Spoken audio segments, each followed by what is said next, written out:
ഫാത്തിമ ഭർത്താവിനും മക്കൾക്കും ഭക്ഷണം വെച്ച് കൊടുക്കുന്ന ഒരു പെണ്ണിന് അല്ലാഹു കൊടുക്കുന്ന പ്രതിഫലം എന്താണെന്ന് നിനക്കറിയുമോ ഫാത്തിമ? അല്ലാഹുവിന്റെ റസൂൽ ചോദിക്കുകയാണ്, ഭർത്താവിനും മക്കൾക്കും ഭക്ഷണം വെച്ച് കൊടുക്കുന്ന ഒരു പെണ്ണിന് അല്ലാഹു കൊടുക്കുന്ന പ്രതിഫലം എന്തെന്ന് നിനക്കറിയുമോ ഫാത്തിമ?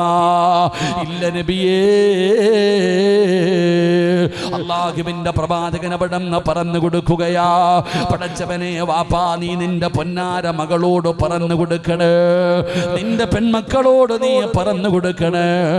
നിന്റെ പെൺമക്കള് വീട്ടുജോലിയുടെ കാര്യങ്ങൾ നിന്റെ അടുക്കൽ പറഞ്ഞ് കരയുമ്പോ പറഞ്ഞു കൊടുക്കേണ്ട ഒരു നന്മയാണ്. അല്ലാഹുവേ, കൊട്ടുകാടിന്റെ പരിസരത്തുള്ള ഉമ്മമാരെ, ഭർത്താവിന്റെ വീടിന്റെ അടുക്കളയ്ക്കകത്ത് കിടന്ന് കഷ്ടപ്പെടുന്ന പെങ്ങള്, സങ്കടപ്പെടുന്ന പെങ്ങള്, നിനക്ക് അല്ലാഹു തരുന്ന പ്രതിഫലം എന്തെന്നറിയുവോ?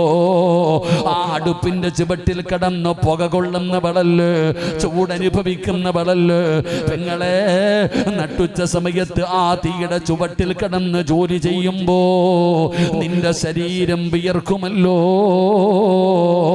വിയർപ്പ് തുള്ളികൾ ഇങ്ങനെ ഇട്ടിരിക്കുന്ന ചുരിദാറിന്റെ ഉള്ളിലൂടെ ഒഴുകുമല്ലോ പെങ്ങളെ. വല്ലാത്ത ചൂടല്ലേ, വല്ലാത്ത പ്രയാസമല്ലേ. എങ്കിലാ വിയർപ്പ് തുള്ളി നിനക്ക് നഷ്ടമാകില്ല.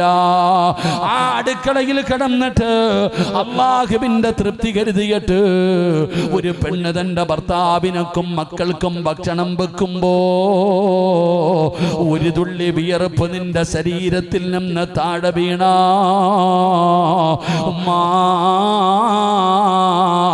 വഖൂദുഹന്നാസു വൽഹിജാറാ, മനുഷ്യനെയും കല്ലുകളെയും ഇട്ട് കത്തിക്കുന്ന പടച്ച റബ്ബിന്റെ നരകമുണ്ടല്ലോ, 3000 കൊല്ലം കത്തിച്ച നരകമുണ്ടല്ലോ. ആ നരകത്തിന്റെ തീയിൽ നിന്ന് നിനക്ക് രക്ഷപ്പെടാറുള്ള വഴിയാ പെങ്ങളെ. ആ അടുപ്പിന്റെ ചുവട്ടിൽ കടന്ന് തീ കൊള്ളുന്ന ഉമ്മ, അത് വെറുതെയാകില്ല, അത് വെറുതെയാകില്ല. അത് നിനക്ക് നരകമോചനം കിട്ടാറുള്ള ഒരു നന്മയാണ്, ഒരു കാരണമാണ്. നിങ്ങളെ എന്ത് ചെയ്താലും പരാതി പറയുന്നവരുണ്ടല്ലോ. ഭർത്താവിന്റെ തുണി കഴുകിയാൽ, വീട് തൂത്താൽ, മക്കളെ നോക്കിയാൽ, ഗർഭം ചുമന്നാൽ, പാല് കൊടുത്താൽ, എല്ലാത്തിനും സങ്കടം പറയുന്ന പെണ്ണേ. ഒരു പെണ്ണതാ പ്രസവിക്കുന്ന സമയത്ത് മരണപ്പെട്ടു പോയാൽ, ഒരു പെണ്ണ് പ്രസവത്തിന്റെ വേളയിൽ മരണപ്പെട്ടു പോയാ അവൾക്ക് ഷഹീദിന്റെ കൂലിയുണ്ടെന്ന് നബി മുഹമ്മദ് മുസ്തഫ സ്വല്ലല്ലാഹു അലൈഹി വസല്ലമ തങ്ങൾ പറയുകയാ. 2 വയസ്സ് പൂർത്തിയാകുന്നത് വരെ തന്റെ പൊന്നാര മക്കൾക്ക് പാല് കൊടുക്കുന്ന ഉമ്മ, നിനക്ക് ജിഹാദിന്റെ കൂലിയാ. എന്ത് ചെയ്താലും പ്രതിഫലമാണോ? പക്ഷേ ഇന്ന് സമുദായത്തിനറിയില്ല കുടുംബജീവിതത്തിന്റെ വില എന്താണെന്ന്, കുടുംബജീവിതത്തിന്റെ മഹത്വം എന്താണെന്ന്. തമ്മി തല്ലാനേ അറിയൂ, പരസ്പരം കേസ് കൊടുക്കാനേ അറിയൂ, കണ്ടാ മുഖം തിരിച്ച് നടക്കാനേ അറിയൂ. വാപ്പാ, ഇന്ന് വാഴ്ത് കഴിഞ്ഞിവിടന്ന് ഇറങ്ങി പോകുമ്പോ പ്രസംഗം കേൾക്കാൻ വന്നിരിക്കുന്ന നിന്റെ ഭാര്യയുണ്ടല്ലോ, ഗ്ലാമറൊക്കെ നഷ്ടപ്പെട്ടു പോയി, മുടിയൊക്കെ മുടിയൊക്കെ നരച്ചു പോയി, 50ഉം 60ഉം വയസ്സായില്ലേ. നിനക്കറിയുമോ, വാഴ്ന്നു കഴിഞ്ഞ് തിരിച്ചു പോകുമ്പോ നീ നിന്റെ ഭാര്യയുടെ കയ്യിലൊന്ന് പിടിച്ചാൽ, നീ നിന്റെ ഭാര്യയുടെ കയ്യിലൊന്ന് പിടിച്ചാ, ആ പിടിച്ച കൈകളുടെ വിരലുകൾക്കിടയിലൂടെ അല്ലാഹു നിങ്ങളുടെ പാപം പുറത്തു തരുമെന്ന് നബി മുഹമ്മദ് മുസ്തഫ സല്ലല്ലാഹു അലൈഹി വസല്ലമ തങ്ങൾ പറയാടാ, എൻ്റെ പ്രിയപ്പെട്ടവരെ, ഭാര്യയും ഭർത്താവും ഇന്ന് വഴുത് കഴിഞ്ഞ് പോകുമ്പോ നിന്റെ ഭാര്യയുടെ കയ്യിലൊന്ന് പിടിക്കാൻ പറ്റുമോ? നീ വേറൊന്നും വേണ്ട, ആ ഭാര്യയുടെ കയ്യിലൊന്ന് പിടിച്ചാൽ ആ കൈ വിരലുകൾക്കിടയിലൂടെ അല്ലാഹു നിങ്ങളുടെ 2 പേരുടെയും പാപം പുറത്തു തരുമെന്ന് നബിയനാ റസൂലുള്ളാഹി. എൻ്റെ പ്രിയപ്പെട്ട സഹോദരങ്ങളെ, ഭർത്താവ് ഭാര്യയുടെ മുഖത്ത് നോക്കി ചിരിക്കണം. നീ കണ്ടവന്റെ ഭാര്യയെ നോക്കി ചിരിക്കും, എന്നാലും നിന്റെ ഭാര്യയുടെ മുഖത്ത് നോക്കി ചിരിക്കൂല. റോഡെ വരുന്നവനെ പോകുന്നവനെ എല്ലാവർക്കും പുഞ്ചിരി, വീട്ടിൽ പോകുമ്പോഴോ കടന്തൽ കുത്തിയതുപോലെ. അല്ലാഹു കാക്കുമാറാകട്ടെ. ആമീൻ പറ. അള്ളാഹു കാക്കുമാറാകട്ടെ. വാപ്പ എങ്ങനെ ആകണം? കുടുംബജീവിതത്തിൽ വഴക്കും ബഹളവും അടിയൊക്കെ ഉണ്ടാകും. മകൾ ഇങ്ങോട്ട് വിളിച്ചിട്ട് പറയും, ഭർത്താവിൻ്റെ വീട്ടിൽ പ്രയാസം, മോളെ എല്ലാം ഭാര്യ കെട്ടിക്കോ, അതോ വണ്ടി വരുന്നുണ്ട് കയറിക്കോ. അത് ആണത്തോ ആണെന്നാ വിചാരിക്കുന്നേ? അല്ല. ഒരു വാപ്പയുടെ സ്ഥാനത്ത് നിൽക്കണം, മക്കളോട് പറഞ്ഞു കൊടുക്കണം. ഇന്ന് കുടുംബജീവിതങ്ങൾ തകർന്നുകൊണ്ടിരിക്കുകയാ. തലാഖ് പരസ്പരം യതീമായി പോകുന്നു. എത്രയോ മക്കൾ, എത്രയോ പെണ്ണുങ്ങൾ വിധവകളായി പോകുന്നു. എന്തിൻ്റെ പേരിലാ? വാശിയടോ എല്ലാത്തിനും. എടോ, ഭാര്യയ്ക്കും ഭർത്താവിനും ജീവിക്കാൻ ആഗ്രഹമുണ്ടെങ്കിലും ഈ കുടുംബക്കാർ സമ്മതിക്കൂല. അള്ളാഹു കാക്കുമാറാകട്ടെ. ഭാര്യയ്ക്കും ഭർത്താവിനും ജീവിക്കണമെന്ന് ആഗ്രഹമുണ്ട്. പെണ്ണിന്റെ വാപ്പ, പെണ്ണിന്റെ ഉമ്മ, പയ്യന്റെ ഉമ്മ, വാശി എല്ലാത്തിനും. അവരുടെ വാശിയുടെ മുമ്പിലാണ് ആ പാപങ്ങൾ മരിച്ചു പോകുന്നു. ഭീഷണിപ്പെടുത്തുന്നില്ലേ? എൻ്റെ പ്രിയപ്പെട്ട ഉസ്താദന്മാരൊക്കെ എത്ര അനുഭവങ്ങളാണ്. ഞാൻ എൻ്റെ ഒരു അനുഭവം തന്നെ. ഞാൻ സാധാരണ ഇങ്ങനെയുള്ള പരിപാടികൾക്കൊന്നും ഇരിക്കാത്ത ആളാ. അവസാനം നോക്കുമ്പോൾ എന്നോട് പറഞ്ഞു, ഉസ്താദ് ഇന്നൊരു മസ്ലഹത്തുണ്ടിരിക്കണം. എൻ്റെ പ്രിയപ്പെട്ടവരെ, ഒരു ഭാര്യയും പറഞ്ഞു, കാരണം ഒന്നും വേണ്ടടോ. ഈ അടുത്ത് ഒരു പെണ്ണ് കുളിക്കാൻ പോയി. ഒരു പെണ്ണ് കുളിക്കാൻ പോയപ്പോൾ എന്നും ഇവളൊരു സോപ്പ് കൊണ്ടുപോയി കുളിക്കും. കുളി കഴിഞ്ഞിട്ട് ഈ സോപ്പ് കൊണ്ടുവന്ന് റൂമിൽ വെക്കും, ബാത്റൂമിൽ വെക്കില്ല. സ്ഥിരമായിട്ട് ആ കുട്ടി അങ്ങനെ. കാരണം ചില കുട്ടികൾ എന്താ, എൻ്റെ സോപ്പ് വേറെ ആരും ഉപയോഗിക്കണ്ട എന്നുള്ളതിൽ. പക്ഷെ ഇങ്ങനെ സോപ്പുമായിട്ട് തിരിച്ചു വരുന്നത് ഭർത്താവിൻ്റെ സഹോദരി കണ്ടു. പടച്ചവനെ, അത് കാരണം ആ ബന്ധം പോയി. അള്ളാഹു കാത്തിരക്ഷിക്കുമാറാകട്ടെ. ഒരു സോപ്പ് കാരണം കുടുംബജീവിതം പിരിഞ്ഞടോ. എടുത്ത് എൻ്റെ വയത് കേൾക്കാൻ വരുന്ന കൊണ്ടോട്ടിയിലുള്ളൊരു ചെറുപ്പക്കാരൻ എന്നോട് പറഞ്ഞു, ഉസ്താദെ എൻ്റെ ഭാര്യയുടെ സഹോദരൻ്റെ കല്യാണം വരണമെന്ന്. ഞാൻ പോകാൻ പറ്റിയില്ല. കുറേ നാൾ കഴിഞ്ഞിട്ട് ഞാൻ കണ്ടപ്പം പറഞ്ഞു, എടാ നിൻ്റെ കല്യാണത്തിന് വരാൻ പറ്റിയില്ല കേട്ടോ, തിരക്കായി പോയി. ഉസ്താദെ അതൊക്കെ എല്ലാം കഴിഞ്ഞെന്ന് ചോദിച്ചപ്പോൾ പറഞ്ഞത്, ഒന്നാമത്തെ ബർത്ത്ഡേക്ക് ഇവൻ ഗിഫ്റ്റ് വാങ്ങിച്ചു കൊടുത്തില്ല, അവളുടെ പണി നോക്കി പോയി. അള്ളാഹു കാത്തിരക്ഷിക്കുമാറാകട്ടെ. ഗിഫ്റ്റ് വാങ്ങിക്കൊടുക്കാത്തത് കാരണം പോയടോ. ഇതവസ്ഥ. ഞാൻ പള്ളിയിൽ ഇരിക്കുമ്പോൾ പറഞ്ഞു, ഉസ്താദെ ലാസ്റ്റ് ചർച്ചയാ, രണ്ടുപേരും കൊടുത്തതൊക്കെ തിരിച്ചു വാങ്ങാനുള്ള എഴുത്തുകുത്തൽ നടക്കാൻ പോകാം, ഒന്ന് വരാൻ പറഞ്ഞു. കഷ്ടകാലത്ത് ഞാൻ അവിടെ പോയിരുന്നു. എൻ്റെ പ്രിയപ്പെട്ടവരെ, ഞാൻ ചെല്ലുമ്പോൾ 40ഓളം 35 പേരുണ്ട്, 2 ഫാമിലിയിൽ നിന്നും. എന്നാ ബഹളമെന്നറിയോ? അപ്പോൾ എന്നോട് ചോദിച്ചു, ഉസ്താദ് എന്താ ഒന്നും മിണ്ടാത്തേന്ന്. ഞാൻ പറഞ്ഞു, എനിക്ക് നിങ്ങളോട് ആരോടും സംസാരിക്കണ്ട, ഈ പയ്യനോടും പെണ്ണിനോടും ഒരു 5 മിനിറ്റ് സംസാരിക്കണം. അത് പറ്റൂല എന്നാ പറഞ്ഞാൽ പിന്നെ നിങ്ങളുടെ ഇഷ്ടം പോലെ നടക്കട്ടെ. അവസാനം പെണ്ണിന്റെ വീട്ടുകാർ പറഞ്ഞു പറ്റൂല. അപ്പൊ പയ്യന്റെ വീട്ടുകാർ എൻ്റെ കൂടെ കൂടി, ഉസ്താദിന് എന്താ സംസാരിക്കട്ടെ എന്ന് പറഞ്ഞു. എന്നോടുള്ള സ്നേഹം കൊണ്ടൊന്നുമില്ല, അവര് സംസാരിക്കാൻ അനുവാദം തന്നു. അവസാനം ഈ പെണ്ണിനെയും പയ്യനെയും വിളിച്ചുകൊണ്ട് മദ്രസയുടെ മുകളിൽ പോയി ഇരുന്നിട്ട് ഞാൻ ചോദിച്ചു, എന്താണ് പ്രശ്നമെന്ന്. ചോദിച്ചത് മാത്രമേ എനിക്ക് ഓർമ്മയുള്ളൂ. അള്ളാഹു കാത്തിരക്ഷിക്കുമാറാകട്ടെ. ഞാനങ്ങോട്ട് ചോദിച്ചത് മാത്രമേ ഉള്ളൂ. പടച്ചവനെ, ഇടിയാണോ കാറ്റാണോ മിന്നലാണെന്ന് അറിയില്ല. അങ്ങോട്ട് തുടങ്ങി. സുബ്ഹാനല്ലാഹ്, ഒരു ഉസ്താദാണ് മുമ്പിൽ ഇരിക്കുന്നത് പോലും അവർ പരിഗണിച്ചില്ല. ഞാൻ മിണ്ടാതെ ഇരുന്നു, എന്തായാലും കത്തി തീരട്ടെ എന്ന്. എൻ്റെ പ്രിയപ്പെട്ടവരെ, 10-20 മിനിറ്റ് നേരം ഇവർ രണ്ടുപേരും അങ്ങോട്ടും ഇങ്ങോട്ടും അതിനിടയിൽ അടിയൊക്കെ നടന്നു. പടച്ചവനെ, എല്ലാം കഴിഞ്ഞ് കാറ്റും മഴയും കഴിഞ്ഞ പോലെ രണ്ടുപേരും ശാന്തമായി. ഞാൻ ചോദിച്ചു, എന്തായാലും കഴിഞ്ഞതൊക്കെ കഴിഞ്ഞു, നിങ്ങൾക്ക് രണ്ടുപേർക്കൂടെ ഇനിയൊരു അവസരം കൊടുത്തുകൂടെ? ഇവളുടെ കൂടെ കൊന്നാലും ഞാൻ ജീവിക്കൊരു ഉസ്താദേ. രണ്ടുപേർക്ക് അങ്ങോട്ടും ഇങ്ങോട്ടും വാശിയായി. അവസാനം എന്തു പറഞ്ഞാലും ഇവർ രണ്ടുപേരും പിരിയാൻ തന്നെ തീരുമാനിച്ചു. ഇവർക്കൊരു ചെറിയ മകനുണ്ട്. ഞാൻ ഇറങ്ങാൻ സമയമായപ്പോൾ പറഞ്ഞു, നിങ്ങൾ രണ്ടുപേരും ഈ റൂമിൻ്റെ വെളിയിൽ നിന്ന് താഴെ ചെന്നാൽ നിങ്ങൾ രണ്ടുപേരും പിരിയുകയാണ്. ഇനി ഒരിക്കലും നിങ്ങൾക്ക് പൊരുത്തം ചോദിക്കാൻ അവസരമില്ല. അതുകൊണ്ട് പിരിയുന്നതിന് മുമ്പ് രണ്ടുപേരും കുറേ കാലം ജീവിച്ചതല്ലേ, പല പോരായ്മകളും വന്നു പോയിട്ടുണ്ടാകാം, നിങ്ങളൊന്ന് പൊരുത്തം ചോദിച്ചിട്ട് പിരിയാൻ പറഞ്ഞു. ഞാൻ ഇവരോട് പറഞ്ഞു, ഞാൻ പുറത്തിറങ്ങാൻ, നിങ്ങൾ പൊരുത്തം ചോദിച്ചോളാൻ. എൻ്റെ പ്രിയപ്പെട്ടവരെ, റൂമിൻ്റെ വെളിയിൽ ഇറങ്ങി കുറച്ച് കഴിഞ്ഞ് കയറി വന്നപ്പോൾ കെട്ടിപ്പിടിച്ചുകൊണ്ടെന്ന് കരഞ്ഞിട്ട് പറയുക, ഞങ്ങളെ പിരിപ്പിക്കരുത്, ഞങ്ങൾക്ക് ജീവിക്കണമെന്ന്. ഞാൻ അവർക്ക് കൊടുത്ത ഒരു ഉപദേശമുണ്ട്, ഇതിലേ ഇറങ്ങി ബൈക്ക് എടുത്തിട്ട് എവിടെയെങ്കിലും പോയി വല്ല വാടക വീടോ ലോഡ്ജോ എടുത്ത് താമസിക്ക്, വീട്ടിൽ മാത്രം പോകരുത്. അള്ളാഹുവിൻ്റെ ജീവിതത്തിൽ ബർക്കത്ത് ചെയ്യുമാറാകട്ടെ. അവർ രണ്ടുപേരും ഇറങ്ങിപ്പോയി. അപ്പോഴും താഴെ ചർച്ച നടന്നുകൊണ്ടിരിക്കുകയാ. ഇതാടോ ഇന്ന് നമ്മൾ അനുഭവിക്കുന്നത്. കുടുംബജീവിതം എന്ന് പറഞ്ഞാൽ പല പ്രശ്നങ്ങളും ബുദ്ധിമുട്ടുകളുമുണ്ട്. ഞാൻ പറഞ്ഞു വന്നത് മഹാനായ ആദരവായ പ്രവാചകൻ നബി മുഹമ്മദ് മുസ്തഫ സല്ലല്ലാഹു അലൈഹി വസല്ലമ തങ്ങൾ തൻ്റെ മകളോട് പറഞ്ഞു കൊടുക്കുക, ഭർത്താവിന്റെ വീട്ടിലെ ജോലിയുടെ പ്രയാസങ്ങളെ കുറിച്ച് സങ്കടം പറഞ്ഞപ്പോ അള്ളാഹുവിന്റെ പ്രവാചകനതാ അവിടെ നിന്ന് ഓരോന്നായി പറഞ്ഞു കൊടുക്കുകയാണ്. എന്നിട്ട് നബി തങ്ങൾ പറഞ്ഞു, ഫാത്തിമ അടിമയെ വേണമെന്ന് പറഞ്ഞല്ലോ, അടിമയെ വേണമെന്ന് പറഞ്ഞല്ലോ ഫാത്തിമ, ആ അടിമയെ ലഭിക്കുന്നതിനേക്കാൾ നിനക്ക് പ്രയോജനമുള്ള ഒരു നന്മ ഞാൻ പറഞ്ഞു തരട്ടെയോ? എനിക്ക് വീട്ടിൽ ജോലി ചെയ്യാൻ ഒരടിമയെ വേണമെന്നല്ലേ നീ ചോദിച്ചത്? അതിനേക്കാളും നിനക്ക് നന്മ കിട്ടുന്ന, അതിനേക്കാളും പ്രയോജനം ചെയ്യുന്ന ഒരു നല്ല കാര്യം നിനക്ക് ഞാൻ പറഞ്ഞു തരട്ടെയോ? അള്ളാഹുവിന്റെ പ്രവാചകനെ സ്വല്ലല്ലാഹു അലൈഹി വസല്ലമ തങ്ങൾ ചോദിക്കുമ്പോ ഫാത്തിമ പറഞ്ഞുതാ ബാപ്പാ. അപ്പോഴാണ് നബി തങ്ങൾ പറഞ്ഞത്, ഫാത്തിമ ഉറങ്ങുന്നതിന് മുമ്പ് 33 പ്രാവശ്യം സുബ്ഹാനല്ലാഹ്, അൽഹംദുലില്ലാഹ്, അല്ലാഹു അക്ബർ, സുബ്ഹാനല്ലാഹ്, അൽഹംദുലില്ലാഹ്, അല്ലാഹു അക്ബർ. ഈ 3 ദിക്ർ നീ പറയണേ ഫാത്തിമ. ഇത് അടിമയെ ലഭിക്കുന്നതിനേക്കാൾ നിനക്ക് ആഖിറത്തിൽ പ്രയോജനമുള്ളതാണെന്ന് നബി മുഹമ്മദ് മുസ്തഫ സ്വല്ലല്ലാഹു അലൈഹി വസല്ലമ തങ്ങൾ നന്മ പറഞ്ഞു കൊടുക്കുകയാണ്. ഫാത്തിമ പറയുകയാ, മരിക്കുന്ന ദിവസം ഞാനത് പറഞ്ഞിട്ടാണ് മരിച്ചത്. അല്ലാഹുവിന്റെ റസൂലിന്റെ പൊന്നാര മകൾ പറയുകയാണ്, എന്റെ പിതാവെന്ന് രാത്രിയിൽ പറഞ്ഞു തന്ന ഒരു നന്മയുണ്ടല്ലോ, പടച്ചവനെ ഞാൻ മരിക്കുന്ന ദിവസം വരെ പറയുമായിരുന്നു.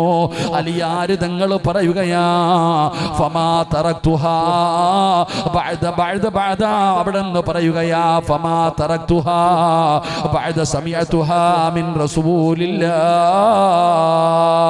ഞാനും അങ്ങനെ തന്നെയാണ്.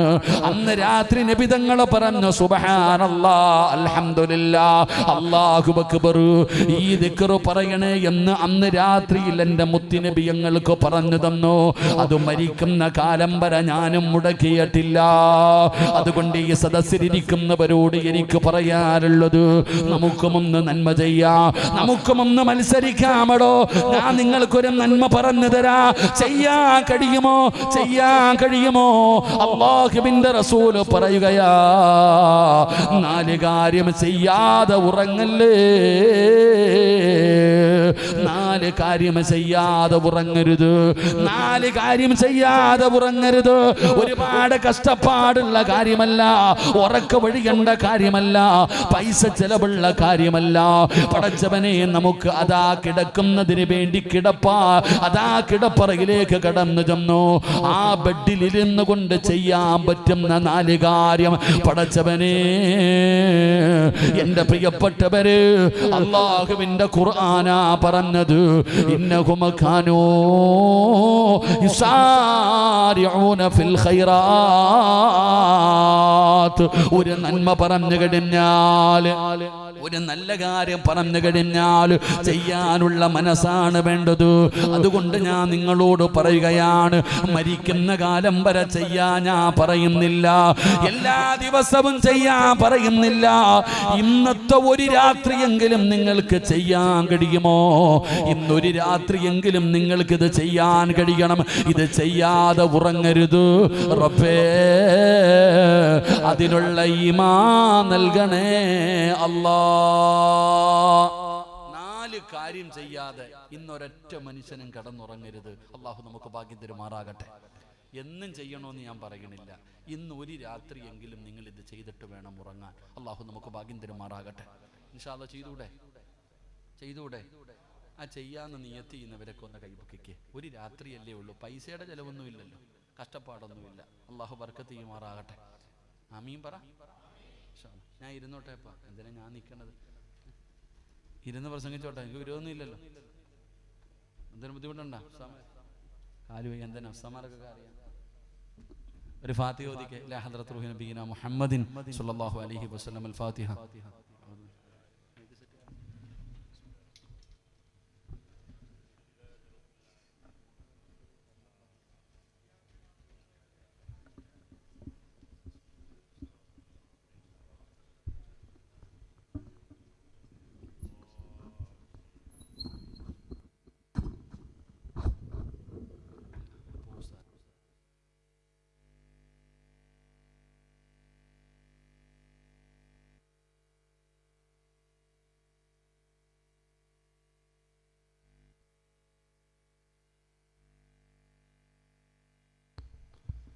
നിങ്ങളിങ്ങനെ അൽഹംദുലില്ലാഹ്. തിരക്കുള്ളവരൊക്കെ പൊക്കോളിയും കേട്ടോ.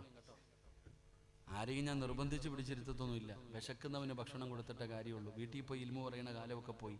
വരുന്നവനാണ് ഇൽമു പറഞ്ഞു കൊടുക്കേണ്ടത്. അള്ളാഹു ബർക്കത്ത് ചെയ്യുമാറാകട്ടെ. തിരക്കുള്ളവരൊക്കെ പൊക്കോളീൻ, ഇപ്പോഴല്ലേ പോകാൻ പറ്റൂ. അസ്രായിൽ വരുമ്പോൾ എവിടെ പോകാനാ?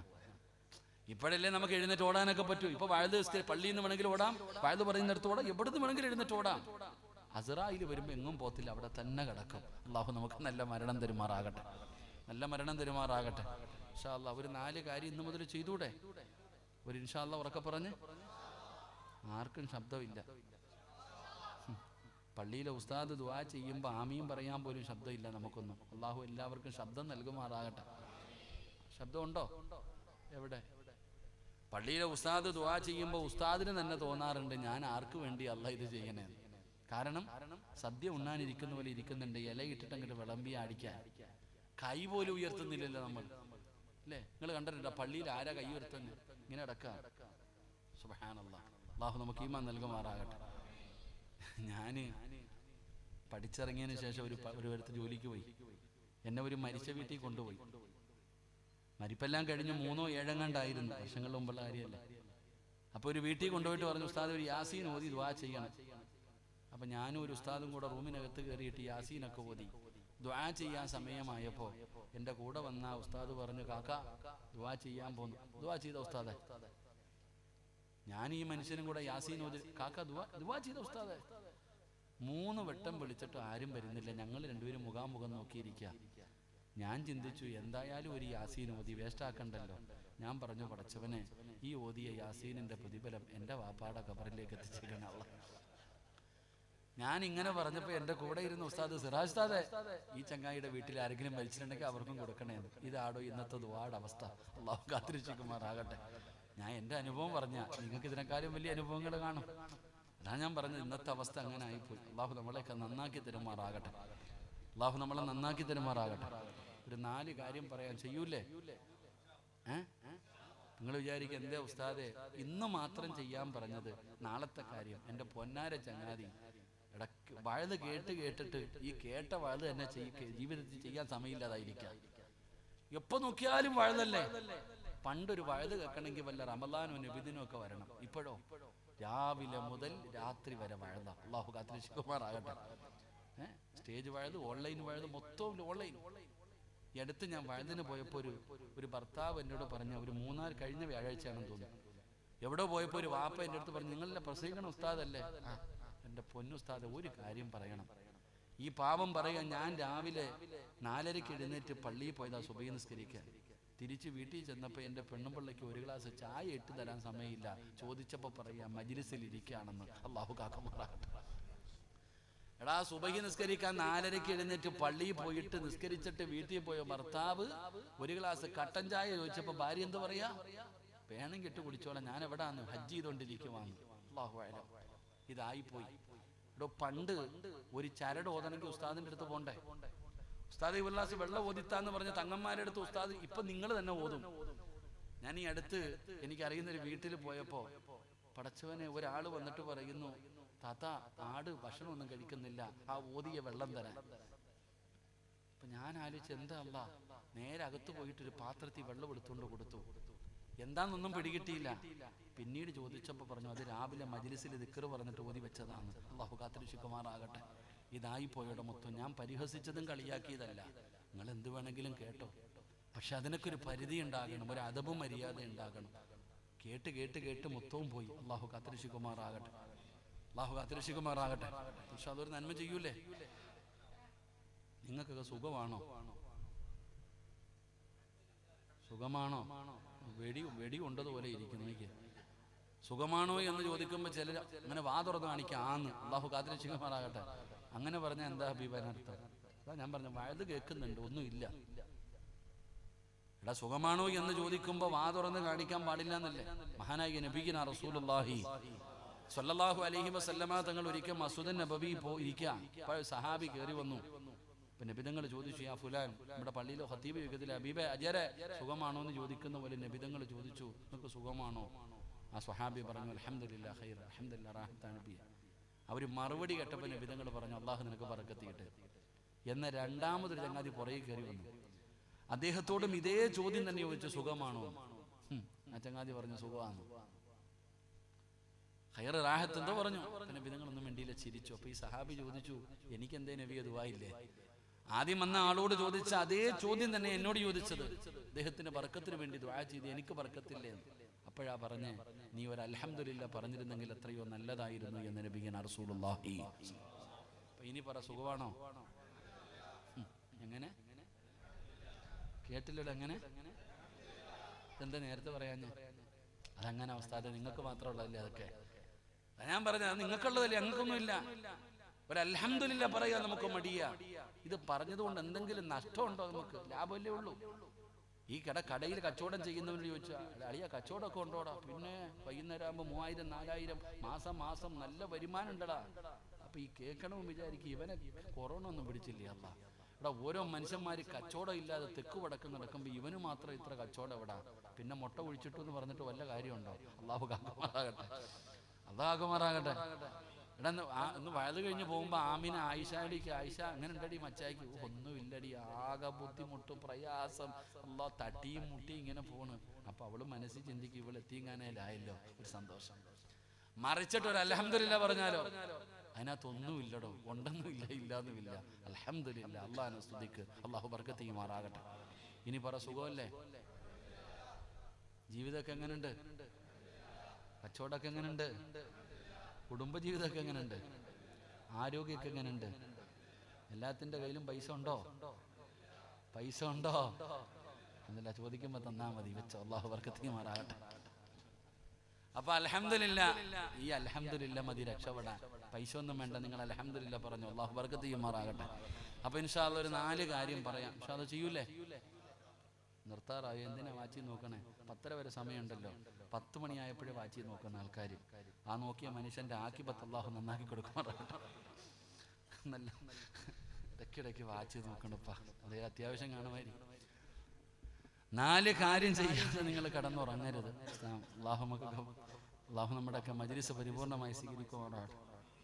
4 കാര്യം ചെയ്യൂലേ? 4 കാര്യം ചെയ്യൂലേ? ഇത് ചെയ്യാതെ ഇന്ന് മുതൽ കിടന്നുറങ്ങരുത്. അല്ലാഹു ചെയ്യാൻ ഭാഗ്യം തരുമാറാകട്ടെ. ഇൻഷാ അല്ലാഹ് ചെയ്യൂലേ? കൈവക്കിക്കേ ചെയ്യാന്നുള്ളവരൊക്കെ. ബാക്ക് സൈഡിലൊന്നും പൊങ്ങണില്ലടോ. ആ ശരി, അല്ലാഹു ബർക്കത്ത് ചെയ്യുമാറാകട്ടെ. 1, കിടന്നുറങ്ങുന്നതിന് മുമ്പ് ഒരു ഖത്ത ഓതിയട്ടെ. ഈ കൈവക്കിയവർ മുഴുവൻ ഇന്ന് ഉറങ്ങാവൂ. അല്ലാഹു ഈമാൻ നൽകുമാറാകട്ടെ. അല്ലാഹു ഈമാൻ നൽകുമാറാകട്ടെ. എന്തോതണം? ഒരു ഖത്ത ഓതണം ഇൻഷാ അല്ലാഹ്. നിങ്ങളെന്താ ഭയന്നു പോയോ? ഇൻഷാ അല്ലാഹ്. ആയിഷ ബീബി അങ്ങനെ തന്നെ ഇരുന്നിട്ടുണ്ടാകും. ആയിഷ ബീബിയോടാണ് നബിതങ്ങൾ ഇത് പറയുന്നത്. അപ്പൊ ആയിഷ ബീബി ഇതുപോലെ തന്നെ ഇരുന്നിട്ടുണ്ടാകും. അപ്പൊ നബിതങ്ങൾ പറഞ്ഞു, ഖത്തം ഓതുക എന്ന് പറഞ്ഞാൽ നബിതങ്ങൾ പറഞ്ഞു, ഖുൽ ഹുവല്ലാഹു അഹദ്, ഖുൽ അഊദു ബിറബ്ബിൽ ഫലക്, ഖുൽ അഊദു ബിറബ്ബിൻ നാസ്. ഈ 3 സൂറത്ത് ഉറങ്ങുന്നതിന് മുമ്പ് നീ പാരായണം ചെയ്യ്, നിനക്ക് ഖത്തം ഓതിയ ഒരു കൂലി കിട്ടുമെന്ന് നബിയന റസൂലുള്ളാഹി. ഏത് 3 സൂറത്ത്? ഇഖ്ലാസ്, ഫലക്, നാസ്. ഇത് ഓതിയ ഒരു ഖത്തം ഓതിയ കൂലി കിട്ടും. അല്ലാഹു നമുക്ക് നൽകുമാറാകട്ടെ. ഇൻഷാ അല്ലാഹ്. ഇനി ഓതിക്കൂടെ? വാപ്പ മരിച്ച അതിന് ഖത്തം തന്നെ ഓതണം. ഇത് 3 ഓതണ്ട. ബുദ്ധിയുള്ളവർ എന്നാ പിന്നെ അങ്ങനല്ല, അത് വേറെ, ഇത് രാത്രിയാണ്. 2, കിടന്നുറങ്ങുന്നതിന് മുമ്പ് എല്ലാവരോടും പൊരുത്തം ചോദിച്ചിട്ടേ ഉറങ്ങാൻ പാടുള്ളൂ. അല്ലാഹു നമുക്ക് ഈമാൻ നൽകുമാറാകട്ടെ. എന്ത് ചോദിക്കണം? എന്ത് ചോദിക്കണം? കൂടെ കിടക്കുന്ന പെണ്ണും പിള്ള എടുത്തെങ്കിലും ചോദിക്കാറുണ്ടോ? ഇല്ല. കൂടെ കിടക്കുന്ന ആമിന, നേരം വെളുത്തത് മുതൽ വൈകുന്നേരം വരെ ഇവിടെ യന്ത്രം പോലെ കടന്ന് ഓടിയപ്പോ പലതും ഞാൻ പറഞ്ഞിട്ടുണ്ട്, പൊരുത്തപ്പെട്ടേക്കണേ എന്ന് നമ്മുടെ ഭാര്യയെടുത്ത് പോലും നമ്മൾ ചോദിക്കാറില്ല. പിന്നെ നാട്ടുകാരോട്. എന്റെ പ്രിയപ്പെട്ട സഹോദരങ്ങളെ, എല്ലാവരോടും പൊരുത്തം ചോദിക്കണം. എല്ലാവരുടെ പൊരുത്തം കിട്ടാനുള്ള വഴി എന്താ? ദുആ ചെയ്യണം. കിടന്നുറങ്ങുന്നതിന് മുമ്പ് ദുആ ചെയ്യണം, എല്ലാവർക്കും വേണ്ടി. ദുആ നമ്മളൊക്കെ എപ്പോഴും കേൾക്കുന്ന ഒരു ദുആയാ. اللهم اغفر للمؤمنين والمؤمنات والمسلمين والمسلمات والأحياء منهم والأموات. ജുമയുടെ 2ാമത്തെ ഖുതുബയിൽ ഉസ്താദ് ഓതുന്ന ദുആയാണ്. ഇത് അറിയുന്നവർ ഇത് തന്നെ പറയടോ. ഇത് അറിയുന്നവർ ഇത് തന്നെ പറ. ഇത് അറിയില്ലേ? അല്ലാഹുവേ, ലോകത്തുള്ള എല്ലാവർക്കും നീ പുറത്തു കൊടുക്കണേ അല്ലാ. എല്ലാവരോടും നീ കരുണ കാണിക്കണേ അല്ലാ. അല്ലാ. ലോകത്തുള്ള എല്ലാവർക്കും വേണ്ടി നീ ദുആ ചെയ്യ്, അവരുടെ പൊരുത്തം നിനക്ക് കിട്ടും. അല്ലാഹുമ്മ ഗഫിർ ലിൽ മുഅ്മിനീന വൽ മുഅ്മിനാത്ത് വൽ മുസ്ലിമീന വൽ മുസ്ലിമാത്ത് വൽ അഹ്യാഇ മിൻഹും വൽ അമ്മാത്ത് ഇന്നക മുജീബുദ് ദഅവാതി യാ ഖാദിയൽ ഹാജാത്ത്. ഈ ദുആ ചെയ്യാൻ കഴിയുമോ സഹോദരാ? നിനക്കതിന്റെ വിലയറിയില്ല, നിനക്ക് ആ ദുആഇന്റെ വിലയറിയില്ല. മഹാനായ പ്രവാചകൻ സല്ലല്ലാഹു അലൈഹി വസല്ലമ തങ്ങളെ തൊട്ട് അൻ അബി ഉമാമത്തൽ ബാഹിരി റളിയല്ലാഹു തആല അൻഹു നിവേദനം ചെയ്യുന്ന ഹദീസിൽ കാണാം, 120 കോടി നന്മ വേണോ? 120 കോടി മുസ്ലിമീങ്ങൾ ഇന്ന് ഭൂമിയിൽ ജീവിച്ചിരിപ്പുണ്ടാണ്. ഏകദേശം 120 കോടി മുസ്ലിമീങ്ങൾ ഇന്ന് ലോകത്ത് ജീവിച്ചിരിപ്പുണ്ട്. ആരെങ്കിലും ഈ ദുആ ചെയ്താൽ ഓരോ മുസ്ലിമിന്റെ തലയെണ്ണമനുസരിച്ച് അല്ലാഹു നിനക്ക് പ്രതിഫലം തരുമെന്ന് നബി മുഹമ്മദ് മുസ്തഫ. ലോകത്ത് ഇന്ന് എത്ര മുസ്ലിമീങ്ങൾ ജീവിച്ചിരിപ്പുണ്ടോ അവരുടെ തലയെണ്ണമനുസരിച്ച് അല്ലാഹു നിനക്ക് പ്രതിഫലം തരും. നീ അവർക്ക് വേണ്ടി ദുആ ചെയ്താൽ അവരോട് അല്ലാഹു കരുണ കാണിക്കാൻ, അല്ലാഹു അവരുടെ പാപങ്ങൾ പുറത്തു കൊടുക്കാൻ, അല്ലാഹു അവരുടെ ജീവിതത്തിൽ ബർക്കത്ത് നൽകാൻ നീ ദുആ ചെയ്താ നിനക്ക് അല്ലാഹു ഓരോ മുസ്ലിമിന്റെ തലയെണ്ണമനുസരിച്ച് പ്രതിഫലം തരികയാ. അതുകൊണ്ട് ഇന്ന് രാത്രി നീ ദുആ ചെയ്താൽ 1 കോടി പടച്ചവനെ 120 കോടി നന്മ നിനക്ക് അല്ലാഹു തരികയാണ്. 2 എല്ലാവരുടെ പൊരുത്തം അല്ലാഹു നിനക്ക് നൽകുകയാ. പടച്ചവനെ മൂന്നാമത്തെ കാര്യം എന്തെന്നറിയുമോ? എല്ലാ പ്രവാചകന്മാരോടും ശഫാഅത്ത് ചോദിക്കണേ ആയിഷ. നാളെ അല്ലാഹുവിന്റെ കോടതിയിൽ കടന്നു വരുമ്പോ എന്നെ കൂടെ സ്വർഗത്തിലേക്ക് കൊണ്ടുപോകണേ, എന്നെ കൂടെ സ്വർഗത്തിലേക്ക് കൊണ്ടുപോകണേ. അവിടെ നിന്ന് ശഫാഅത്ത് ചോദിക്കണേ. യാ റസൂലല്ലാഹ്,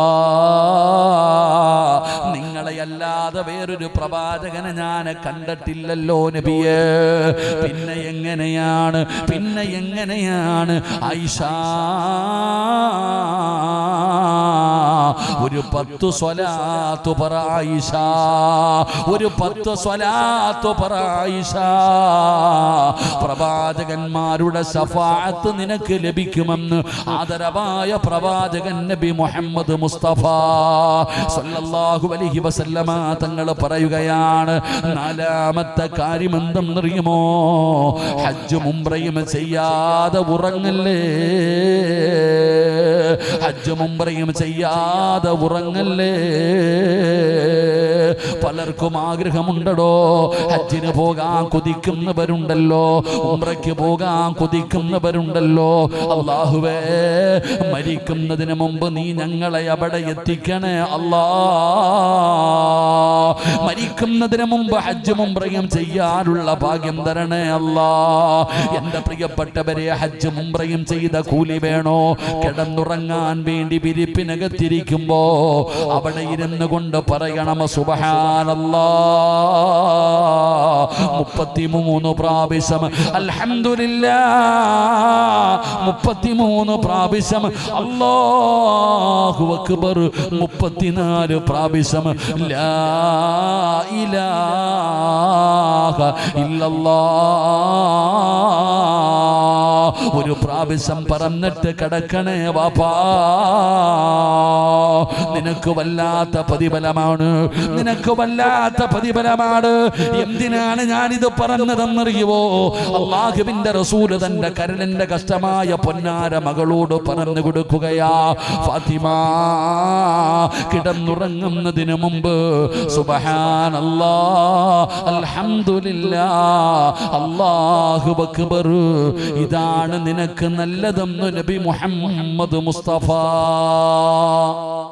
സല്ലല്ലാഹു അലൈഹി വസല്ലം. അല്ലാഹു നമുക്ക് പറയാൻ ഭാഗ്യം തരുമാറാകട്ടെ. ഇൻഷാ അല്ലാഹ് ഈ 4 കാര്യം ഇന്ന് ചെയ്തൂടെ? ഉറക്കം ഇൻഷാ അല്ലാഹ്. അല്ലാഹ് ഈ ഇൻഷാ അല്ലാഹ് പറയുന്ന ശബ്ദത്തിൽ മരിക്കുന്ന സമയത്ത് ഷഹാദത്ത് കലിമ ഉറക്കം പറഞ്ഞു മരിക്കാൻ നീ ഭാഗ്യം കൊടുക്കണേ അല്ലാഹ്, നീ ഭാഗ്യം കൊടുക്കണേ അല്ലാഹ്. ഇൻഷാ അല്ലാഹ് ചെയ്തൂടെ? ഇൻഷാ അല്ലാഹ് അല്ലാഹു നമുക്ക് ഭാഗ്യം നൽകുമാറാകട്ടെ. എൻ്റെ പ്രിയപ്പെട്ട സഹോദരങ്ങളെ, ഒരു നന്മ പറഞ്ഞ ആ നന്മ ചെയ്യാനുള്ള ഒരു മനസ്സുണ്ടാകണം. അല്ലാഹു നമുക്ക് നൽകുമാറാകട്ടെ. അൽഹംദുലില്ലാ, ഈ പാവപ്പെട്ട ഉസ്താദ്, അവരുടെ കൂടെ ഒരുപാട് സഹോദരങ്ങൾ, അൽഹംദുലില്ലാ, ഈ കാണുന്ന ഇതല്ലേ ആ റൂം, ഇതിനകത്താണ് ഒരുപാട് രോഗികൾ. അവരുടെയൊക്കെ വീഡിയോ നമ്മൾ കണ്ടടോ. വളരെ പ്രയാസത്തിൽ, കാലില്ലാത്തവർ, ക്യാൻസർ ഉള്ളവർ, മാരകമായ രോഗങ്ങൾ, ആരാരും തിരിഞ്ഞു നോക്കാനില്ലാതെ. ജൗഹരി എന്നോട് പറഞ്ഞു, ഇന്നലെയും ആലപ്പുഴയിൽ നിന്നൊരു അച്ഛനും അമ്മയും 2 പേരെയാ കൊണ്ടിവിടെ വന്നിരിക്കുന്നത്. ഇവിടെ മതങ്ങളോ ജാതികളോ ഒന്നുമില്ല, മനുഷ്യൻ, എല്ലാവരും മനുഷ്യൻ. എൻ്റെ പ്രിയപ്പെട്ടവരെ, അവർ കഴിയുകയാണ്. അവർക്ക് വേണ്ടി നമുക്ക് എന്ത് ചെയ്തു കൊടുക്കാൻ കഴിയുമോ? അസ്വദഖത്തു റദ്ദുൽ ബലാ, സദഖ വിപത്തുകളെ തട്ടിമാറ്റുമെന്ന് ആദരവായ പ്രവാചകൻ നബി മുഹമ്മദ് മുസ്തഫ സല്ലല്ലാഹു അലൈഹി വസല്ലമ തങ്ങൾ പറയുന്നു. ബക്കറ്റ് നിങ്ങളുടെ മുമ്പിലേക്ക് വരികയാ. ഉറക്കം നടിക്കരുത്, കണ്ടില്ലെന്ന് നടിക്കരുത്. അള്ളാഹു നിനക്ക് തന്നതിൽ നിന്നൊരൽപ്പം നീ എടുത്തിട്. അള്ളാഹ്ക്ക് വേണ്ട നിന്റെ പൈസ. ഒരാളുടെയും 5 നയാ പൈസ അള്ളാഹ്ന് വേണ്ട. നീ കൊടുത്ത നിനക്ക് നിനക്ക് വരാനിരിക്കുന്ന അപകടങ്ങൾ, ദുരന്തങ്ങൾ, മാരക രോഗങ്ങൾ നിനക്കറിയാം. ഞാൻ പറഞ്ഞു തരേണ്ട കാര്യമൊന്നുമില്ല, ആലിമാകേണ്ട കാര്യമൊന്നുമില്ല. സദക്ക കൊടുത്താൽ വിപത്തു മാറുമെന്ന് ഒരു പണ്ഡിതനും പറയണ്ട, എല്ലാവർക്കും അറിയാം. ഞാൻ ഉദാഹരണം ചോദിക്കട്ടെ. ഇന്ന് വഴുത് കഴിഞ്ഞ് തിരിച്ചു വീട്ടിൽ പോയി. 11 മണിയായി, താമസിച്ചു, ചാടി ബാത്റൂമിനകത്ത് കയറി തെറ്റിയടിച്ചു താഴെ വീണു. അള്ളാഹു കാക്കുമാറാകട്ടെ. ആര് വേണമെങ്കിലും വീഴാം, അള്ളാഹു കാക്കുമാറാകട്ടെ. ആര് വേണമെങ്കിലും വീഴാം, അള്ളാഹു കാക്കുമാറാകട്ടെ. മക്കള് നിലവിളി കേട്ട് ഓടി വന്നപ്പോ ദോ കിടക്കുന്ന ചക്ക വെട്ടിയിട്ടതുപോലെ പൊക്കിയെടുത്തു. എൻ്റെ പ്രിയപ്പെട്ടവരെ, കരുനാഗപ്പള്ളിയിലോ അല്ലെങ്കിൽ എവിടെയെങ്കിലും വലിയ ഹോസ്പിറ്റലിൽ കൊണ്ടുപോയി. ഡോക്ടർ നല്ല മനുഷ്യനാ, AC തുറന്നിട്ട് പറഞ്ഞ് ഇതിനകത്ത് കിടത്തിക്കൊള്ളാൻ, ഐസിയുനകത്ത് കിടത്തിക്കോ വാപ്പാനെ. കുറച്ച് കഴിഞ്ഞ് പുറത്തിറങ്ങി വന്നിട്ട് പറഞ്ഞു, പടച്ചോനെ, ബ്ലഡ് ക്ലോട്ട് ആയിട്ടുണ്ട്, പ്രശ്നമാണ്, സർജറി വേണം, 24 മണിക്കൂർ കഴിയട്ടെ. എൻ്റെ പ്രിയപ്പെട്ടവരെ, നാളെ രാവിലെ നോക്കുമ്പോ നിന്റെ മകന് നിന്റെ ഭാര്യ പറഞ്ഞു വിടുന്നു പള്ളിയിലെ ഉസ്താദിനെ പോയി കാണാൻ. ഉസ്താദിന്റെ റൂമിന്റെ മുമ്പിൽ മകൻ വന്ന് കാത്തു നിൽക്കുന്നുണ്ട്. ഉസ്താദ് ചോദിച്ചു, എന്തേ മോനെ? ഉമ്മച്ചി പറഞ്ഞു വിട്ടതാ ഉസ്താദെ, പാപ്പ ഇന്നലെ രാത്രി ബാത്റൂമിനകത്ത് വീണിട്ട് ഇപ്പൊ ഐസിയുനകത്ത് കിടക്കുകയാ, സർജറി ചെയ്യണമെന്ന് പറയുന്നു ഉസ്താദെ. ഉമ്മച്ചി തന്നു വിട്ടതാ 1000 രൂപ, ദുആ ചെയ്യണേ. എന്തിനാ 1000 രൂപ കൊടുക്കണേ? ദുആ ചെയ്യാൻ പറഞ്ഞാ പോരെ? അപ്പൊ നിനക്കറിയാം പൈസ കൊടുത്താൽ രക്ഷപ്പെടുമെന്ന്. അടോ, നമ്മളിപ്പോ ബക്കറ്റുമായിട്ട് വരുമ്പോ പൊട്ടം കളിക്കും. ഡോക്ടർ പറഞ്ഞു, ശരീരത്തിൽ ഒരു മുഴയുണ്ട്, ടെസ്റ്റിന് അയക്കണം, ക്യാൻസറിന്റെ. പടച്ചോനെ, അപ്പൊ നമ്മൾ ഓടി വരില്ലേ? അസ്വദഖത്തു റദ്ദുൽ ബലാ, സദഖ വിപത്തുകളെ തട്ടിമാറ്റുമെന്ന് ആദരവായ പ്രവാചകൻ നബി മുഹമ്മദ് മുസ്തഫ സല്ലല്ലാഹു അലൈഹി വസല്ലമ തങ്ങൾ പറയുമ്പോൾ, എൻ്റെ പ്രിയപ്പെട്ടവരെ, ബക്കറ്റുമായി നിങ്ങളുടെ മുമ്പിലേക്ക് കടന്നു വരികയാണ്. ഈ പാപങ്ങൾക്ക് വേണ്ടിയാണോ? ആരാരുമില്ലാത്ത ഈ അച്ഛനമ്മമാർക്ക് വേണ്ടിയാണ്, ഈ കൂടപ്പറപ്പുകൾക്ക് വേണ്ടിയാണ്. ഒരു ആലിമായ, ഒരു ചെറുപ്പക്കാരനായ ഒരു മനുഷ്യൻ, പടച്ചവനെ, ഈ പ്രായത്തിലല്ല അദ്ദേഹവും ഒരു സംഘവും പടച്ചവന് ഇങ്ങനെ ലക്ഷങ്ങളാണ് ഓരോ മാസവും ചെലവാകുന്നത്. അവരത് ചെയ്യാൻ തയ്യാറാകുമ്പോൾ നമ്മളെ കൊണ്ട് കഴിയുന്നതും നമ്മൾ കൊടുക്കണമല്ലോ സഹോദരാ. ഇത് റജബ് മാസമാ, റജബുന് ശുഹ്റുല്ലാ, അല്ലാഹുവിന്റെ മാസമാണ്, അല്ലാഹുവിന്റെ മാസമാണ്. ബർക്കത്ത് ചോദിക്കാൻ പറഞ്ഞ മാസമാ, ബർക്കത്ത് ചോദിക്കാൻ പറഞ്ഞ മാസമാണ്, ബർക്കത്ത് വാരിക്കോരി കൊടുക്കുന്ന മാസമാണ് റജബ് മാസം. ഈ റജബ് മാസത്തിലാണ് പാപങ്ങൾക്ക് വേണ്ടി ബക്കറ്റ് നിന്റെ മുമ്പിൽ വരുന്നത്. അല്ലാഹുവേ, നിന്റെ തലയുടെ മുകളിൽ ഒരു മലക്ക് കാത്തു നിൽക്കുകയാ. ഓരോ മുസ്ലിമും കേട്ടോ, ഓരോ മുഅ്മിനും കേട്ടോ, നിന്റെ തലയുടെ മുകളിൽ ഒരു മലക്ക് കാത്തു നിൽക്കുകയാ. ഈ ബക്കറ്റ് നിന്റെ മുമ്പിലേക്ക് വരുമ്പോ നീ എന്തെങ്കിലും ഒന്ന് കൊടുത്താൽ, അല്ലാഹു തന്നതിൽ നിന്നൊരൽപ്പം നീ എടുത്തു കൊടുത്താ, പടച്ചവനെ, മലക്ക് ദുആ ചെയ്യുന്നു, നാഥാ, ഉള്ളതിൽ പങ്കു കൊടുത്തു റബ്ബേ, നീ ബർക്കത്ത് ചെയ്യണേ അല്ലാ. ആരാ ദുആ ചെയ്യുന്നത്? ഇമാമല്ല, ഉസ്താദന്മാരല്ല, വഅദ് പറയുന്നവരല്ല, ഹാജിയാക്കന്മാരല്ല, മാതാപിതാക്കളല്ല. പടച്ചവനെ, അല്ലാഹുവിന്റെ മലക്കുകൾ ലാ യഅസൂനല്ലാഹ മാ അമറഹും വയഫഅലൂന മാ യുമറൂ. അള്ളാഹുവിന്റെ കൽപ്പനകൾ മാത്രം അനുസരിച്ച് ജീവിക്കുന്ന പടച്ച റബ്ബിന്റെ മലക്കുകളാണ് നിന്റെ തലയുടെ മുകളിൽ നിന്നുകൊണ്ട് ദുആ ചെയ്യുന്നത്. നിനക്ക് ബർക്കത്ത് ലഭിക്കാറ്, നിന്നോട് പടച്ച റബ്ബ് കരുണ കാണിക്കാറ്, അവിടുന്ന് ദുആ ചെയ്യുമെന്ന് നബി തങ്ങൾ പറയുമ്പോ അള്ളാഹു സമ്പത്ത് തന്നിട്ട് കാണാത്തവനെ പോലെ ഇരിക്കല്ലേ, നീ അവിടുന്ന് അഭിനയിക്കല്ലേ.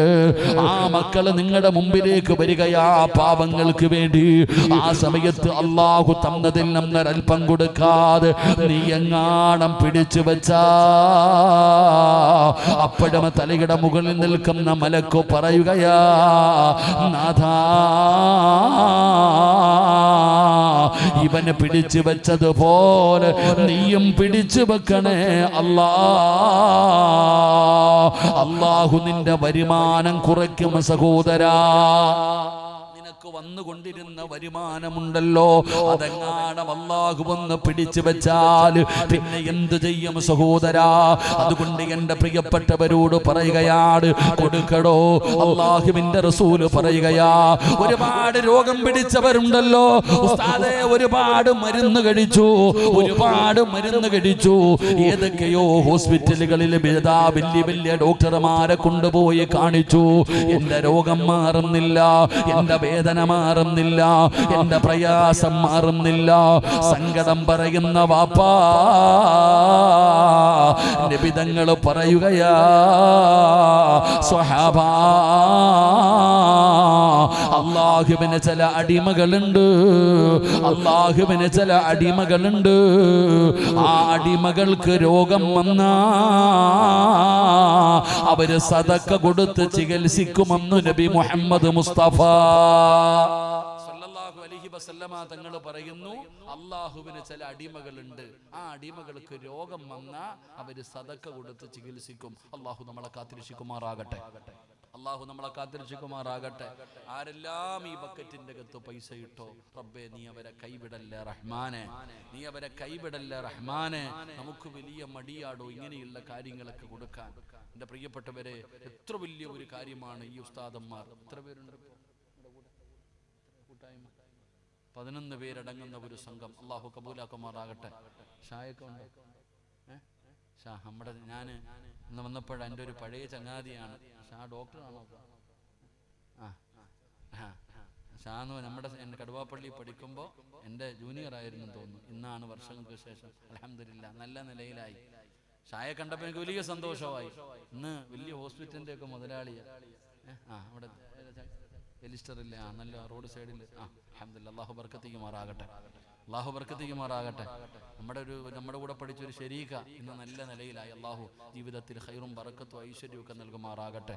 അൽഹംദുലില്ലാ, നല്ല ഒരു സ്ഥാപനം, ഒരു ഹോസ്പിറ്റൽ എൻ്റെ ഭരണിക്കാവ് ആ ഭാഗത്ത് തുടങ്ങിയിട്ടുണ്ട്. അൽഹംദുലില്ലാ, അല്ലാഹു ഖൈറും ബറക്കത്തും നൽകി അനുഗ്രഹിക്കുമാറാകട്ടെ. നല്ല രീതിയിൽ അല്ലാഹുവിനെ ഭയന്നുകൊണ്ട് തൻ്റെ മുമ്പിലേക്ക് വരുന്ന രോഗികൾക്കും അതുമായി ബന്ധപ്പെട്ട കാര്യങ്ങളൊക്കെ ചെയ്യാൻ അൽഹംദുലില്ലാ ഈ സ്ഥാപനത്തിൻ്റെ ഒരു വലിയ ഒരു സഹായിയാണ് ഷാ. അല്ലാഹു ഖൈറും ബറക്കത്തും നൽകുമാറാകട്ടെ. എൻ്റെ പ്രിയപ്പെട്ട സഹോദരങ്ങളെ, ഇവരിങ്ങനെ ചെയ്യുന്നു, നമുക്ക് അവരുടെ കൂടെ കൂടാൻ കഴിയണം. നിങ്ങൾ കൊടുക്കണം. ഉസ്താദ് ഇങ്ങനെ പറഞ്ഞു, ബിൽഡിംഗ് കെട്ടാൻ വേണ്ടി എവിടോ പോകാൻ പറ്റിരുന്നു, ഇറാഖിൽ പോകാൻ പറ്റിരുന്ന പൈസ. നൗഷാദ് എന്ന് പറയുന്ന ഒരു സഹോദരൻ അൽഹംദുലില്ലാ ഇവിടെ എല്ലാം സിയാറത്ത് നല്ല കാര്യങ്ങൾക്ക് പോകാൻ പറ്റിരുന്ന. എന്തിനാ ഉസ്താദ് 1 ലക്ഷം രൂപ എടുക്കാൻ മനസ്സ് കാണിച്ചുള്ളതാ? നമ്മൾ എന്താണ് നമ്മൾ ചിന്തിക്കേണ്ടത്? നമ്മൾ ചെയ്യുന്ന പ്രതിഫലം, നമ്മൾ കൊടുക്കുന്ന ആ ഒരു ദാനധർമ്മം എത്ര വലിയ പ്രതിഫലം. നമ്മൾ അവിടെ ഇവിടെയും നിങ്ങളുടെ കണ്ണിന്റെ മുമ്പിലല്ലേ കാണുന്നത്. നിങ്ങൾ ഒരു നേരത്തെ ആഹാരം ഈ പാപങ്ങൾക്ക് കൊടുത്താൽ അൽഹംദുലില്ലാ നമുക്ക് രക്ഷപ്പെടാൻ കഴിയും. അല്ലാഹു നമുക്ക് ഈമാൻ നൽകുമാറാകട്ടെ. എൻ്റെ പ്രിയപ്പെട്ടവർ, ഒരിക്കലും സദക്ക വെറുതെയില്ല. ഈ ബക്കറ്റ് നിങ്ങളുടെ മുമ്പിൽ വന്നപ്പോൾ നിങ്ങൾ കൊടുത്തല്ലോ. ഞാൻ എൻ്റെ ചെറുപ്പക്കാരോട് പറയുന്നു, മക്കളെ, എടാ നിങ്ങൾക്കൊരു നല്ല ഇണയ വേണോ? നിങ്ങൾക്കൊരു നല്ല ഇണയ വേണോ? ഒരു സ്വാലിഹത്തായ ഭാര്യ നിനക്ക് ലഭിക്കണോ? നീ പഠിക്കേണ്ടത് 50 ലക്ഷവും 50 പവനും കാറുമല്ലടാ. അത് ഇവിടെ നിന്ന് വേണമെങ്കിലും കിട്ടും ചങ്ങാതി. എന്നാൽ ഒരു സ്വാലിഹത്തായ ഭാര്യ, അല്ലാഹുവിന് ഭയമുള്ള ഒരു പെണ്ണിനെ നിനക്ക് വേണോ? എൻ്റെ പൊന്നാര സഹോദര, നീ സദക്ക കൊടുക്ക്. എടാ നിനക്കൊരു നല്ല ജോലി വേണോ? നിങ്ങൾക്കൊരു നല്ല ജോലി വേണോ? അൽഹംദുലില്ലാ നിങ്ങൾ സദക്ക കൊടുക്ക്. നിങ്ങളുടെ കച്ചവടത്തിൽ അഭിവൃദ്ധി വേണോ? നിങ്ങൾ സദക്ക കൊടുക്ക്. നഷ്ടമാകില്ല. അല്ലാഹു നമുക്ക് ഈമാൻ നൽകുമാറാകട്ടെ. അല്ലാഹു ഈമാൻ നൽകുമാറാകട്ടെ. സദക്ക കൊടുത്താൽ നല്ല ഭാര്യയെ കിട്ടുവോ? കിട്ടും ചങ്ങാതി. നിങ്ങൾ കൊടുത്താൽ നിങ്ങൾക്ക് അല്ലാഹു നല്ല ഭാര്യയെ തരും. എന്റെ പ്രിയപ്പെട്ടവരെ, ഞാൻ വെറുതെ പറഞ്ഞതല്ല. സദക്ക കൊടുത്താൽ അല്ലാഹു സ്വാലിഹത്തായ ഭാര്യയെ തന്നതിന് തെളിവ് വേണോ? മക്കളെ, ജോലി വേണോ? ചെറുപ്പക്കാരാ, ഒരു ദിവസം ഇവിടെ വന്നിട്ട് ഈ പാവപ്പെട്ടവരുടെ കൂടെ ഒരു നേരത്തെ ആഹാരം കഴിക്കാൻ നീ ഭക്ഷണം വാങ്ങിച്ചു കൊടുത്തിട്ട് കൂടെ ഇരുന്ന് കഴിക്കുമോനെ, നിനക്ക് അല്ലാഹു നിന്റെ ജീവിതത്തിൽ നിനക്ക് നല്ല ബർക്കത്ത് തരികയാണ്.